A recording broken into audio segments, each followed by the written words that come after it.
15ই ফেব্রুয়ারি ২০ বছর বয়সী কলেজ ছাত্র তাকাতোশি মিনামিয়ামা কিয়োটোতে স্কুলে যাওয়ার জন্য ট্রেনে ওঠে।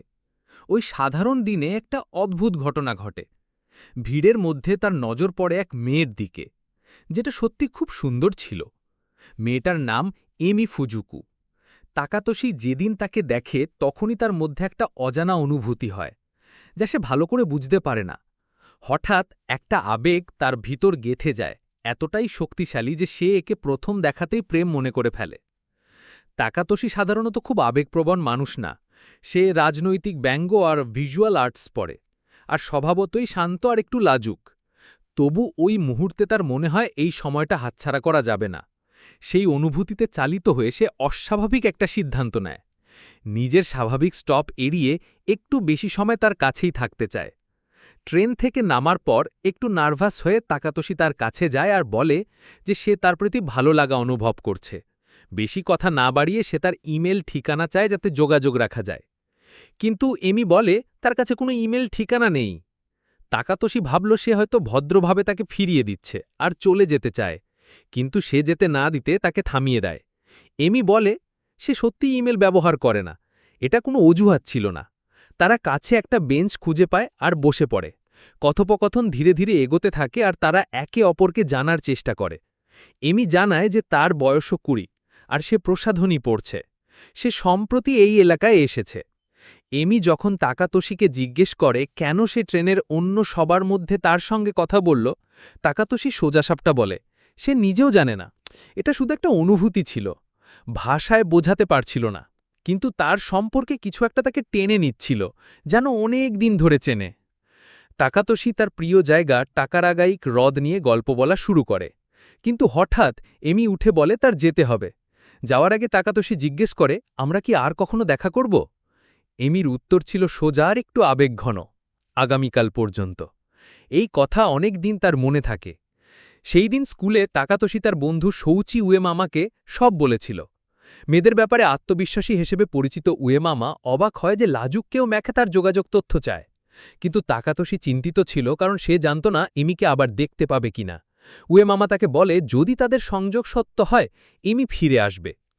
পরদিন তাকাতোশি আবার ট্রেনে ওঠে এমির কোনো চিহ্ন পাওয়ার আশায়, কিন্তু কোথাও সে নেই। হতাশ হয়ে সে চিড়িয়াখানায় যায় প্রাণী স্কেচ করার জন্য। সেখানে চুপচাপ আঁকছিল, হঠাৎ দেখে এমি তার কাছে আসে। তাকাতোশি তাকে উষ্ণভাবে স্বাগত জানায়, তার আঁকাও প্রশংসা করে, এমনকি বলে এটা তার স্কুলেও দেখানো উচিত। তাকাতোশি অমত হয় সে কিভাবে জানল সে চিড়িয়াখানায় থাকবে। এমি বলে শেষবার দেখা হলে সে বলেছিল। তাকাতোশি মনে করতে পারে না, কিন্তু এমি দ্রুত বিষয় বদলে দেয়। এমি আগের দিনের হ্রদের কথা নিয়ে আসে। তাকাতোশি বলে তাকারাগাইক হ্রদ তার প্রিয় জায়গা। সে শেয়ার করে ছোটবেলায় সেখানে পড়ে গিয়ে প্রায় ডুবে যাওয়ার ঘটনা, আর সৌভাগ্যবশত একজন মহিলার সাহায্যে বাঁচা। এমি মনোযোগ দিয়ে শোনে এবং বলে সে মাত্র 5 বছর বয়সে প্রায় মারা যাওয়ার অভিজ্ঞতা পেয়েছিল। এই মিল তাদের আরও কাছাকাছি আনে। যাওয়ার আগে এমি তাকাতোশিকে তার ফোন নাম্বার দেয়। উত্তেজিত হয়ে তাকাতোশি বাড়ি ফিরে উয়েমামাকে সব বলে। উয়েমামা তাকে ফোন করতে উৎসাহ দেয়, এমনকি কল করার জন্য নোট কার্ডও তৈরি করে দেয়। কয়েকদিন পর তাকাতোশি দেখে তার আঁকা ছবি স্কুলের বুলেটিন বোর্ডে ঝুলছে, যেমন এমি বলেছিল। অবশেষে তারা দেখা করে, সব ঠিকঠাক হয়। তারা একে অপরকে জানে, কথা বলে আর দিনটা উপভোগ করে। দিনের শেষে তাকাতোশি সাহস যোগায় এমিকে বলতে যে সে তাকে বান্ধবী হিসেবে দেখতে চায়। এমি একটু দ্বিধাগ্রস্ত হয় আর বলে সে অতিরিক্ত আবেগপ্রবণ আর তার কিছু দুর্বলতা আছে। কিন্তু তাকাতোশি নরম স্বরে বলে যে সে তার সব কিছু ভালোবাসে, তার পুরো মানুষটাকে। এই কথা শুনে এমি আবার কেঁদে ফেলে। পরের দিন এমি তাকাতোশিকে সাহায্য করতে তার নতুন অ্যাপার্টমেন্টে চলে আসে। সেখানে সে তার বন্ধু উয়েমামার সঙ্গেও দেখা করে। উয়েমামা চলে যাওয়ার পরে এমি বাক্সগুলো খুলতে আর সেট করতে সাহায্য করতে থাকে। একসময় একটা সিল করা মিস্টেরিয়াস পাত্র পায়। তাকাতোশি বলে 5 বছর আগে সে সেই মহিলার সঙ্গে দেখা করেছিল যিনি একবার তাকে ডুবে যাওয়া থেকে বাঁচিয়েছিল। ওই মহিলা তাকে ওই বাক্সটা দিয়েছিল আর বলেছিল যতক্ষণ আমরা আবার দেখা করব না এটি খোলা যাবে না। সবকিছু ঠিকঠাক হয়ে গেলে তাকাতোশি এমিকে ট্রেন স্টেশনে নিয়ে যায়। পথে সে একটু দ্বিধায় জিজ্ঞেস করে তোর হাত ধরতে পারি। এমি রাজি হয়, আর তাদের আঙুলগুলো ধীরে ধীরে একে অপরের সাথে জুড়ে যায়। তাকাতোশির মুখে শান্তি আর আনন্দ জাগে। এটাই তার জীবনে প্রথমবার কোনো মেয়ের হাত ধরার অনুভব। এমি আবার আবেগে ভেঙে পড়ে আর চুপচাপ কাঁদে।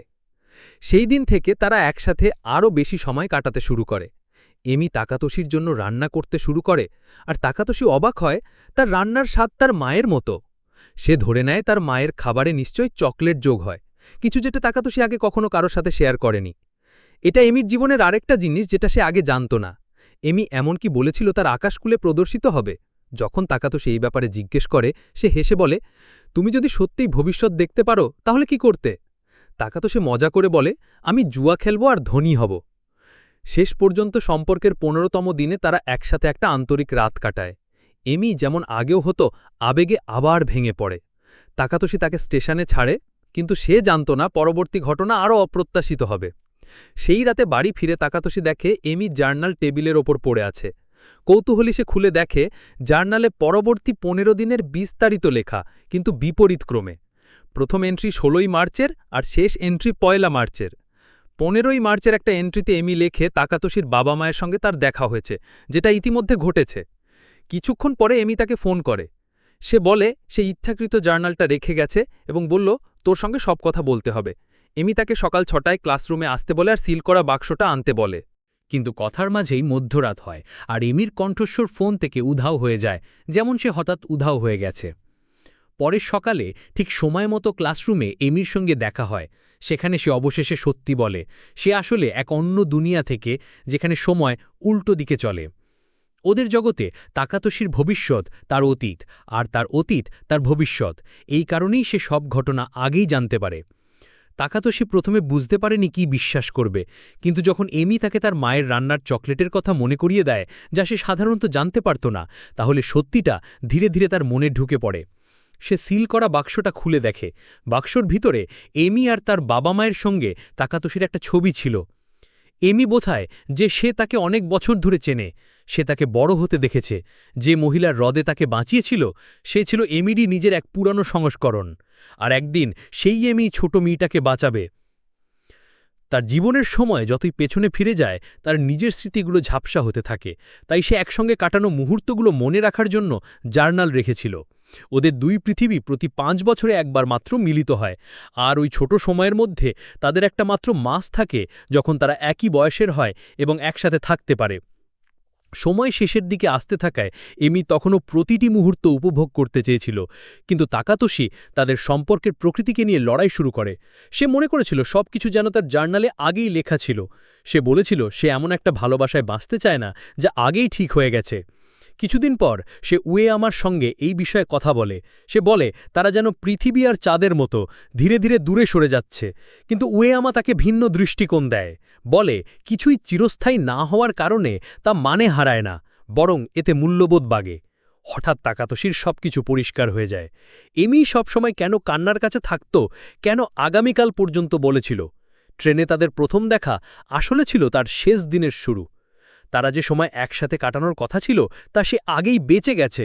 তবুও এমি হাসি মুখে বলেছিল এটাই ছিল শুরু। এই বুঝতে পেরে তাকাতোষি সঙ্গে সঙ্গে তাকে ক্ষমা চায়। এরপর থেকে তারা বাকি সময়গুলো ভালোবেসে পুরো হৃদয় দিয়ে কোনো অনুশোচনা ছাড়াই কাটায়। ১৫ই মার্চ তাকাতোষি এমিকে নিজের শহরে নিয়ে যায়। সে তাকে প্রিয় জায়গা দেখায় আর বাবা মার সঙ্গে পরিচয় করিয়ে দেয়। শুরুতে বাবা একটু দূরে এবং ঠান্ডা ছিলেন, কিন্তু মা উষ্ণ স্বাগত জানিয়েছিলেন। মা এমনকি তাকাতোষি শৈশবের গল্প শেয়ার করেন। রাতের খাবারের পর মা বলেন যদিও বাবা একটু দূরে ছিলেন, আসলে তিনি খুব যত্নশীল ছিলেন।